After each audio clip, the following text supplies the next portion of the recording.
Doclean. Doclean filament for the cleaning equipment. In the public service cleaning industry, sweeping brush filaments of the sanitation car need working for a long time. Filaments sweep the rough ground surface and hard sandstone. Therefore, sweeping brush filaments need to meet the strict wear resistance standard. Tai Hing has devoted itself to the field of road sweeping brush, focused on 3 standards of breaking resistance, cleaning effect, and wear loss rate, and successfully developed Doclean filament. Doclean filament is widely suitable for snow sweeping brush, road sweeping brush, floor washing brush, electric vehicle disco brush, and the cow body massage brush, etc.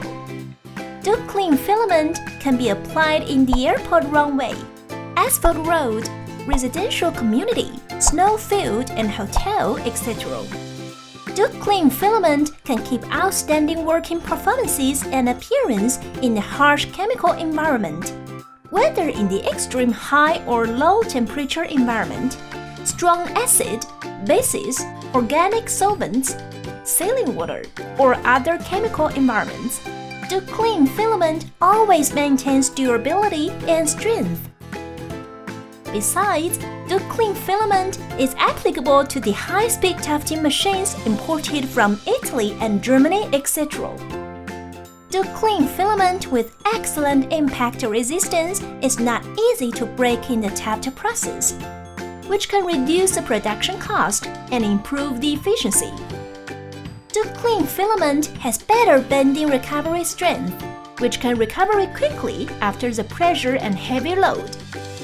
Whether the filament is used to sweep the rough road or sweep the snow, Doclean can provide the best cleaning effect. Doclean filament surface is specially treated. It can resist the scratches, wear, and impact.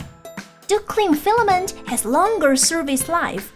It can bear the heavy load and frequent use. Filament will not weaken the wear resistance after the long-term use. Doclean filament can improve the cleaning effect, reduce the production cost, and extend the service life. It will provide the reliable support for the sanitation car and equipment. For more details, please feel free to contact us. That's what we shared today. See you next time!